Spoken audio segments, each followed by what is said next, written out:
Hey, how you guys doing? I want to take a few minutes tonight and do two things. One, I want to clear the air on a few things, and then I want to tell you who I think should be the Colorado State Chair for the GOP. I'm going to start off by saying a few things. One, you've seen me put out things about Sharona Bishop, specifically, who calls herself America's mom. She makes statements and puts out things saying that they are their attorneys and that they're working on getting Tina Peters out. Nothing can be further from the truth. Sharona Bishop is not working on anything related to Tina Peters, other than sending emails and collecting money that has not up to this point found its way to Tina Peters' defense. So, except for a few dollars here and there, there's been a lot of money that's been raised, but that money has not made its way to Tina Peters' defense in any significant amount or fashion. That's number one. She'll say that Tina is diminished in her mental capacity. That is also not true.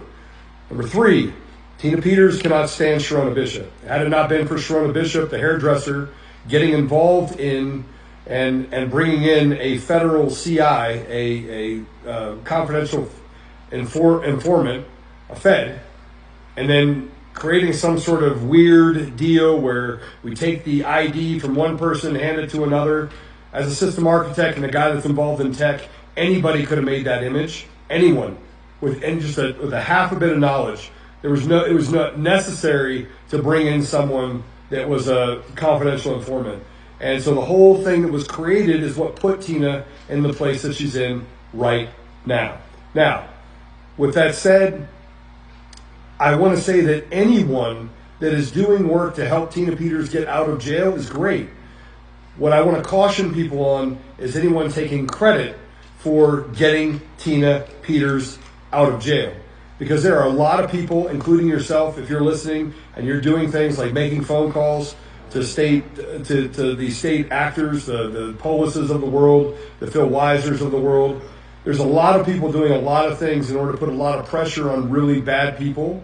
And for the good people in the DOJ, they've now made two announcements, one of which was a letter entering on behalf in the case to say we want to look into this to make sure that there wasn't any persecution, not prosecution, and bad behavior that took place. We all know that did take place. That was number one signal. And then on Friday in a DOJ press conference, it again was reiterated that they were deeply involved in the investigation with Tina Peters and that things are moving on that front. So the DOJ is doing what it said, promises made, promises kept. I know I've kept you guys apprised of what's going on social medias, but we're going to continue to press hard. And frankly, there is no wrong answer. There is no wrong answer. But there are people that are taking advantage of the fact that Tina is in there and using it as their battle shield. I have so much more I want to say to that. For those of you who say that, are you talking to Mike Lindell? I had a conversation with Mike Lindell today. We still have very cordial conversations.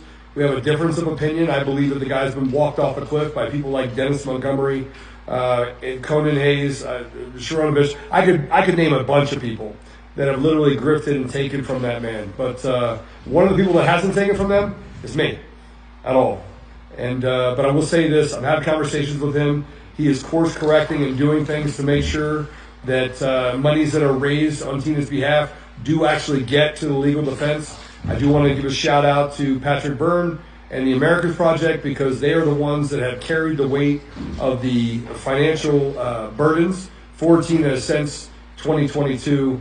And he's moved mountains. Patrick Byrne is, and I don't want to hear anybody say anything bad about Patrick Byrne.